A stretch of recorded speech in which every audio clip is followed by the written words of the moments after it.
Hey guys, this is Preeti and welcome back to my channel. Guys, आज हम बात करने वाले हैं 2016 lifetime film the girl in the box के बारे में। ये एक साइकोलॉजिकल थ्रिलर है directed by Stephen Kim. IMDb rating है 6.3 आउट ऑफ 10 और ये एक रियल स्टोरी बेस्ड फिल्म है। ये कहानी है कोलिन स्टैन की, जिन्हें 1977 में किडनैप किया गया था और 7 साल तक उन्हें एज अ सेक्स स्लेव रहना पड़ा, और वो भी एक कॉफिन लाइक बॉक्स में। इन 7 सालों में उनके साथ क्या हुआ, जिंदा रहने के लिए उन्हें कितना कुछ सहना पड़ा और लास्ट तक क्या वो जिंदा रह सके, यही इस फिल्म की स्टोरी है। एज यूजुअल हम पहले इस फिल्म के बारे में बात करेंगे और उसके बाद रियल स्टोरी को जानेंगे। कोलिन स्टैन एक 20 साल की लड़की है और वो यूजिन में अपने फैमिली के साथ रहती है। छोटी सी बहुत साधारण सी फैमिली है उनकी। डैड जैक, मॉम रूथ और सिस्टर बोनी। दोनों बहन काफी फ्री स्पिरिटेड है और एक दूसरे के काफी क्लोज भी है। एक दिन कोलिन अपने डैड से एक रिक्वेस्ट करती है। उसे अपने एक फ्रेंड से मिलने जाना है जो कैलिफोर्निया में रहती है और वो अकेला ही जाना चाहती है। कुछ ही दिन में उसका जन्मदिन आने वाला है, तो ये उसके लिए एक सरप्राइज होगा। जैक राजी हो जाते हैं, मगर उन्हें जानना था कोलिन एग्जैक्टली कहाँ पर जा रही है। कोई एड्रेस या फिर कोई नंबर उन्हें चाहिए था, लेकिन कोलिन ऐसा कुछ भी नहीं दे पाती। लेकिन वो प्रॉमिस करती है वो रेगुलरली चिट्ठी लिखेगी। इनिशियली जैक थोड़ा सा हेजिटेंट थे। यूजिन से कैलिफोर्निया काफी दूर है, क्या कोलिन सब कुछ मैनेज कर पाएगी? लेकिन कोलिन उन्हें मना लेती है। इवन जैक जब उसे कुछ पैसा देने की बात करते हैं एज बस फेयर, कोलिन कहती है उसे पैसा देने की जरूरत नहीं है क्योंकि वो बस से नहीं जा रही है। रास्ते में उसे किसी न किसी से लिफ्ट मिल जाएगा। बेसिकली उसे हिच हाइकिंग पसंद था और वो इससे पहले भी ऐसे ट्रैवल कर चुकी है, तो वो यूज्ड टू भी है। कुछ दिन बाद वो रवाना हो जाती है। अनफॉर्चुनेटली उसे रेड ब्लफ तक लिफ्ट भी मिल जाता है, मगर वहाँ पर उसे नेक्स्ट लिफ्ट के लिए कुछ समय तक वेट करना पड़ा। वहाँ से उसे वेस्ट रोड जाना था, वो भी शाम होने से पहले, मगर उसे लिफ्ट ही नहीं मिल रहा था। फाइनली एक गाड़ी आकर उसके सामने रुकती है और इस गाड़ी में एक कपल थी, कैमरॉन और जेनिस हुकर। वो लोग भी उसी तरफ जा रहे थे, तो जेनिस को भी वो लोग साथ ले लेते हैं। पता चलता है ये लोग यहाँ से कुछ ही दूर में रहते हैं और वो लोग ऐसे ही घूमने के लिए निकले थे। कुछ दूर जाने पर वो लोग एक पेट्रोल पंप में रुकते हैं। कोलिन वॉशरूम में जाती है और तभी हम देखते हैं कैमरॉन गाड़ी के डिक्की से एक वुडन बॉक्स निकालकर गाड़ी के बैक सीट में रख देते हैं। ये बॉक्स काफी भारी है और इसमें एक होल भी है। एनीवेज वो लोग आगे बढ़ते हैं और कैमरॉन कोलिन से कहता है आगे कुछ केव्स हैं, हम वहाँ पर कुछ समय के लिए रुकेंगे और उसके बाद डायरेक्टली हम वेस्ट रूट पहुंचेंगे।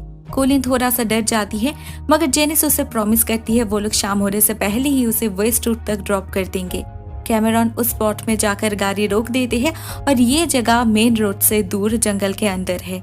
जेनिस गाड़ी से निकलकर आगे बढ़ती है तो कोलिन भी उसे फॉलो करती है, लेकिन जैसे ही वो गाड़ी से निकलती है अचानक कैमरॉन उसके मुंह में और आंखों में पट्टी बांध देता है और उसके हाथ में हैंडकफ्स डाल देता है। उसी हालत में उसे ले जाकर गाड़ी के बैक सीट में वो जो बॉक्स था उसके अंदर उसका सर डाल देता है और उसके बाकी शरीर को ब्लैंकेट से कवर कर देता है, जिससे ना वो कोई आवाज कर पाए ना कोई उसे देख पाए। रात तक वो लोग घर पहुंच चुके थे। कैमरॉन कोलिन को लेकर घर के बेसमेंट में जाता है। उसके दोनों हाथ चेन से बांध कर उसे सीलिंग से लटका कर उसके सारे कपड़े उतार कर उसे व्हिप करने लगता है। तब तक जेनिस भी वहाँ पर पहुंच चुकी थी। सब कुछ देखकर भी वो ना कुछ कहती है ना कैमरॉन को रोकने की कोशिश करती है। इनफैक्ट कैमरॉन वहाँ पर ही कोलिन को मारने के बाद जेनिस के साथ इंटीमेट होता है। कुछ देर बाद जेनिस ऊपर चली जाती है और कैमरॉन कोलिन को उसी हालत में टेबल पर लेटाकर उसके सर को फिर से उसी हेड बॉक्स में लॉक कर देता है। कोलिन चिल्ला रही थी, रो रही थी, मगर उससे कैमरॉन को बिल्कुल भी फर्क नहीं पड़ रहा था। नेक्स्ट डे कैमरॉन जब घर से निकल जाता है, जेनिस से गन लेकर बेसमेंट में जाती है और कोलिन से बात करती है। कोलिन उसे प्रॉमिस करती है वो अगर उसे जाने देगी तो वो किसी को कुछ भी नहीं कहेगी, उसे बस घर जाना था।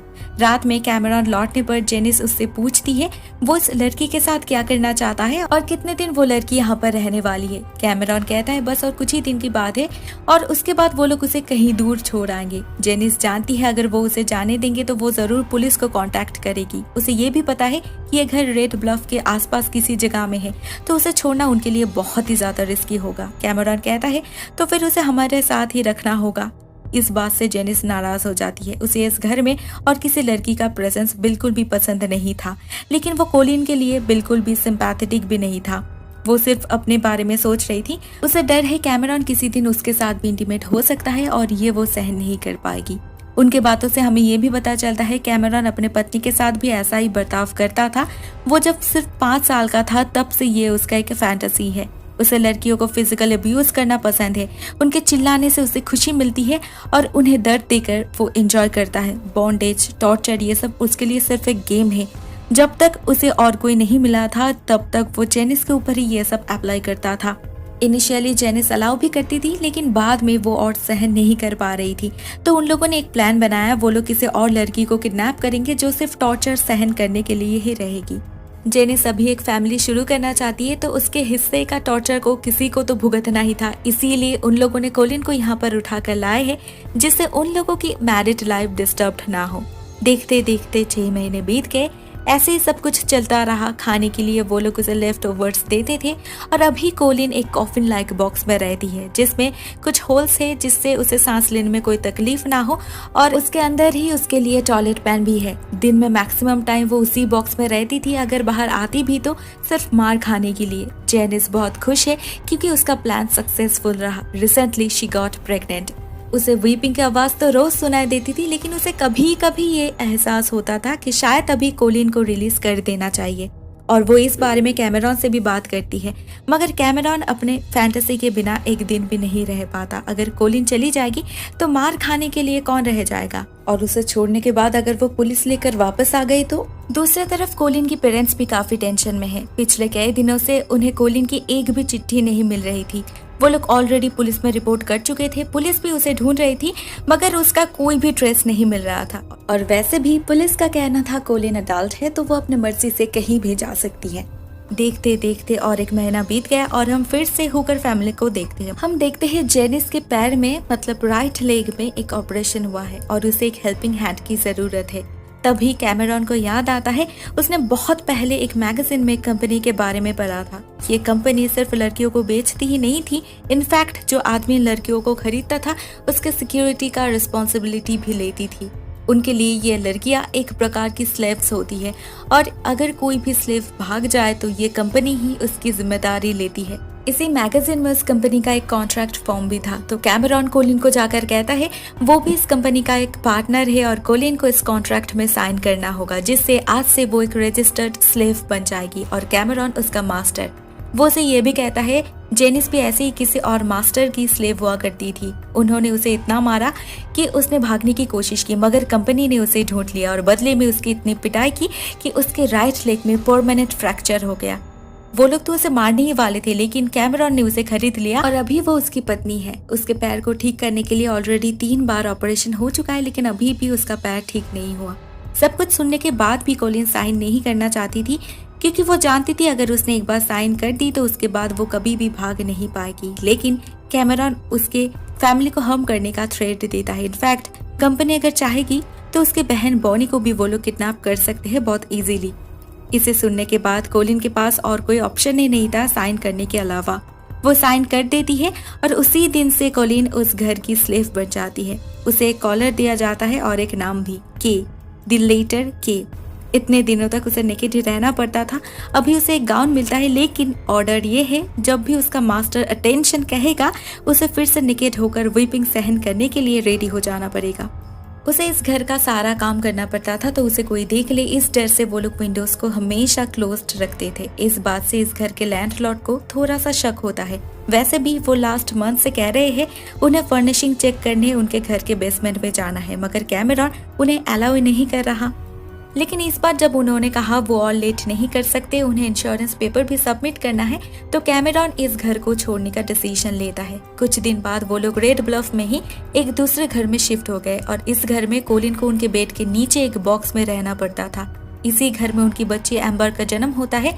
साल है 1978 और कोलिन को यहाँ पर आए हुए 1 साल बीत गए थे। उसकी हालत वैसी ही थी, नथिंग चेंज्ड फॉर हर। अभी भी उसे एज अ स्लेव ही ट्रीट किया जाता था। जब भी कैमेरॉन चाहता था उसे मारता था। इवन जेनिस भी उसके प्रति काफी रूडली बिहेव करती थी। छोटी छोटी बातों पर उसे तकलीफ देना, झूठा इल्जाम लगाना, ये सब जेनिस की आदत बन चुकी थी। असल में वो उससे जलती थी, वो उसे सहन नहीं कर पाती थी, उसे बहुत इनसिक्योरिटी फील होता था, मगर वो उसे यहाँ से दूर भी नहीं कर सकती थी। इसीलिए वो अपना फ्रस्ट्रेशन कोलिन पर ही निकालती थी। नेक्स्ट डे कैमेरॉन कोलिन को लेकर जंगल में जाता है। प्रोफेशनली वो एक लंबर मिल वर्कर है, तो ट्री वर्क भी उसे करना पड़ता था। और आज कोलिन उसकी मदद करने वाली है। वहाँ पर और भी 2 आदमी थे। कैमरॉन कहता है ये भी स्लेव मास्टर्स है, तो उनके सामने उसे मास्टर कहने की कोई जरूरत नहीं है, नहीं तो वो लोग भी कोलिन को यूज करना चाहेंगे।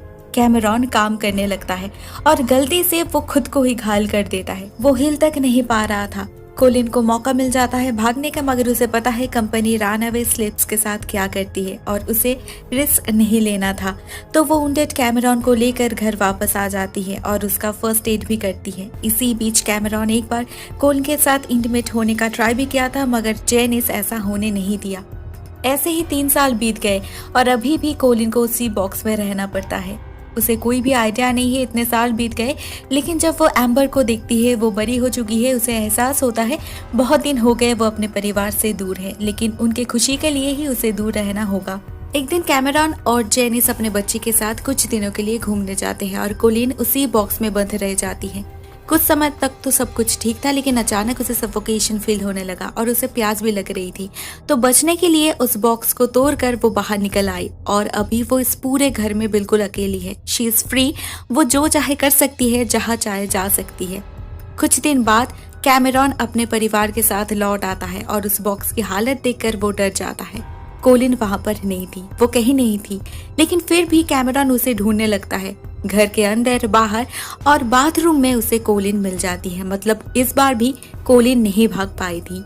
इसके बाद हम फिर से उनसे 5 साल बाद मिलते हैं। लास्ट 2 साल से जेनिस कोलिन के प्रति थोड़ा सा सेंसिटिवली बिहेव कर रही थी। वो एक ट्रू क्रिश्चियन है, रिलीजियसली होली बाइबल फॉलो करती है, तो उसे डर है वो जो कर रही है इसके लिए उसे भुगतना होगा।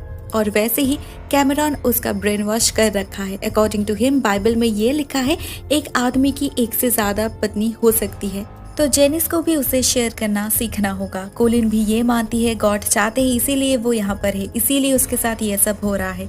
कैमरॉन अभी उसे रेगुलरली इंटीमेट होता है और उन लोगों में एक इमोशनल बॉन्डिंग भी फॉर्म हो रहा है। अभी कोलिन की हालत पहले से थोड़ा सा बेहतर है। अभी उससे सभी as a human being treat करते हैं, स्पेशली जेनिस। वो उसकी दोस्त बन चुकी है। कभी कभी वो उसकी साइड भी लेती है, जिसके वजह से कैमरॉन उसे भी मारता है। और उनकी ये फ्रेंडशिप कैमरॉन को बिल्कुल भी पसंद नहीं आ रही थी, तो वो एक ब्रेक लेने की सोची। साल है 1983, 6 साल बीत गए थे। बहुत दिनों से कोलिन घर जाने की बात कर रही थी, तो कैमरॉन उसे लेकर फाइनली उसके घर जाता है, मगर उसे याद दिलाता है अगर उसने अपनी हालत के बारे में किसी को कुछ भी बताई तो उसके परिवार के लिए अच्छा नहीं होगा। कंपनी के लोग उस पर हमेशा नजर रखने वाले हैं। कोलिन घर जाती है। ऑलमोस्ट 7 साल बाद वो अपने परिवार के साथ थी। सभी खुश थे, मगर उसके बहन बॉनी को पता नहीं क्यों बहुत अजीब लग रहा था। वो लोग इतने अच्छे दोस्त थे, मगर अभी कोलिन उससे ठीक से बात तक नहीं कर रही है। और उसके हालत तो देखो, वो कितनी वीक लग रही है और उसके फेस से ही पता चल रहा है शी इज नॉट हैप्पी। उसकी ड्रेसिंग सेंस भी बदल चुकी है। उसने हैंडमेड चिनोस पहना है, जो वो लोग कभी सोच भी नहीं सकते। लेकिन प्रॉब्लम क्या है? क्या उसके पास पैसा नहीं है? कोई फाइनेंशियल प्रॉब्लम है या फिर कुछ और? बॉनी कोलिन से बात करने की कोशिश करती है, मगर कोलिन उसे इंटेंशनली अवॉइड कर रही थी। ऑफ कोर्स वो सिर्फ इन लोगों को देखने आई थी। कैमरॉन उसे अलाउ किया, उसने उसके लिए $1500 पे किया। यही उसके लिए बहुत बड़ी बात है और वो अभी अपने परिवार के लिए कोई भी प्रॉब्लम नहीं क्रिएट कर सकती। कुछ दिन बाद उसे लेने कैमरॉन आ जाता है और वो अपने आप को माइक कह रहा था। वो इस परिवार को अपने बारे में बहुत सारे फेक डिटेल्स देता है और वो ये भी कहता है वो लास्ट कुछ मंथ से कोलिन को डेट कर रहा है और वो लोग बहुत जल्द शादी भी करने वाले हैं। जैक और रुथ तो बहुत खुश हो जाते हैं, मगर बॉनी अभी भी डाउटफुल है। कैमरॉन उसे लेकर घर लौट आता है और उसे शादी के लिए प्रपोज करता है, जो बाहर से जेनिस सुन लेती है और वो उसी वक्त घर छोड़ने की डिसीजन ले लेती है। कोलिन उसकी दोस्त है, स्लेव है, जो भी है, मगर वो उसे अपनी सौतन नहीं बना सकती थी। नेक्स्ट डे वो अपने पेरेंट्स के घर चली जाती है और ये कैमरॉन के लिए एक बहुत बड़ा झटका था। उसने कभी नहीं सोचा था जेनिस उसे छोड़कर जा सकती है। उसे लगा था उसने इतना कुछ सहन किया है तो कोलिन कौन सी बड़ी बात है। तो जब जेनिस सच में एम्बर को लेकर निकल गई, कैमरॉन बहुत डिप्रेस्ड हो चुका था। वो अपने आंखों के सामने अपने परिवार को बिखरते हुए देख रहा था। इसके बाद कोलिन जब उससे बात करने जाती है, सिंपैथाइज करने जाती है, तो वो बहुत ही वायलेंटली रिएक्ट करता है। अपना सारा फ्रस्ट्रेशन उस पर ही निकालता है। बाहर ठंड का मौसम था, बारिश भी हो रही थी। ऐसी हालत में भी वो कोलिन को ले जाकर गैराज में बंद कर देता है और वो भी नेकेड। मतलब उसकी पुरानी हैवान की वापस आ चुकी थी। कोलिन को बंद करने के बाद वो घर से निकल जाता है, लेकिन कुछ ही देर बाद हम देखते हैं जेनिस को घर वापस आते हुए और वो कोलिन को सेव कर लेती है। जेनिस उसे कहती है तुम यहाँ से जितना जल्दी हो सके भाग जाओ, लेकिन कोलिन तब भी डरी हुई थी। वो कहाँ जाएगी? कंपनी उसे ढूंढ निकालेगी और वो अपने परिवार के लिए भी कोई भी रिस्क नहीं लेना चाहती थी। मगर जेनिस उसे बताती है कैमेरॉन कभी भी उस कंपनी का कोई भी हिस्सा नहीं था, वो सब कुछ झूठ था। कोलिन को ये भी पता चलता है उससे पहले भी इन लोगों ने और एक लड़की को किडनैप किया था। उसका नाम था मर्लिट्स, लेकिन वो इतने चिल्ला रही थी कि उसे चुप करवाने के लिए कैमेरॉन उसका खून ही कर दिया था और उसके लाश को क्वेंसी के पास कहीं दफना दिया था। जेनिस कोलिन को बस स्टॉप तक लिफ्ट देती है और वहां से कोलिन हमेशा के लिए घर वापस चली जाती है। उधर कैमेरॉन जब घर वापस आता है तब तक कोलिन वहां से जा चुकी थी और वो ये भी समझ चुका था इसमें जेनिस भी इन्वॉल्व्ड है। मतलब ना उसका फैंटेसी था ना रियलिटी। दोस्तों, रियल स्टोरी यहाँ पर ही एंड हो जाती है और अब हम रियल स्टोरी के बारे में बात करेंगे। 19 मई 1977 कोलिन अपने घर से निकली थी दोस्त के बर्थडे पार्टी में जाने के लिए। वो सच में अपने आप को एक्सपर्ट हिचहाइकर समझती थी और उस दिन उसने ऑलरेडी 2 गाड़ी को रिफ्यूज की थी क्योंकि उसे सेफ नहीं लगा था।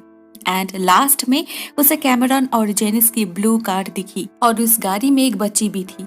तो कोलिन को लगा इससे ज्यादा सेफेस्ट ऑप्शन उसे नहीं मिलने वाला, लेकिन उसकी यही सोच गलत साबित हुई जब कैमेरॉन उसका हाथ मुंह बांधकर उसका सर एक 20 पाउंड हेवी हेड बॉक्स के अंदर डालकर लॉक कर देता है। इस बॉक्स के अंदर कोलिन सांस नहीं ले पा रही थी और वो धीरे धीरे बेहोश हो रही थी।